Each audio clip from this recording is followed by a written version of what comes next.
Belum lama ini viral kisah seorang bocah berusia 9 tahun penjual peyek. Bocah ini menjadi sebatang kara setelah ditinggal kedua orang tuanya. Namun, meski hidup sebatang kara usai ditinggal orang tua, bocah 9 tahun penjual peyek ini bisa bangun rumah dengan hasil jerih payah sendiri. Dia bernama Aidil. Aidil yang masih berusia 9 tahun dipaksa menjadi dewasa untuk menafkahi dirinya sendiri setelah putus sekolah dan ditinggal orang tua. Orang tua Aidil diketahui bercerai dan membuatnya hidup bersama sang nenek yang 2 tahun lalu sudah meninggal dunia. Sehari-hari bocah berkulit sawo matang itu menjajakan dagangannya di pelataran anjungan pantai Manakara, Mamuju, Sulawesi Barat. Rempeyek atau peyek adalah sejenis kerupuk atau makanan pelengkap dengan bahan pengisi khas kacang tanah. Aidil mengaku berjualan peyek untuk menyambung hidup.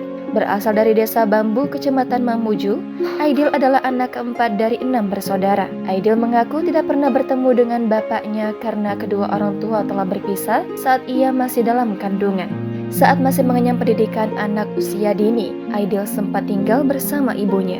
Kemudian setelah itu, ibu Aidil terpaksa meninggalkan dirinya untuk merantau ke Ambon. Selanjutnya, Aidil tinggal bersama nenek dan kedua adik tirinya. Aidil sebetulnya sempat bersekolah di SD Negeri Batu Panu, namun putus di tengah jalan hanya sampai kelas 4. Kini, Aidil tinggal dengan seorang perempuan di kota Mamuju yang dipanggilnya dengan sebutan Mama Bos. Aidil tinggal dengan Mama Bos setelah neneknya meninggal dunia 2 tahun lalu. Selama bekerja dengan perempuan itu, Aidil mengaku digaji Rp800.000 per bulannya. Gaji itu kemudian ditabung dan hasilnya untuk membangun rumah di kampung halaman Aidil. Menurut Aidil, rumah itu ditempati ibunya yang datang saat neneknya wafat. Meski demikian, Aidil sangat jarang pulang ke rumahnya.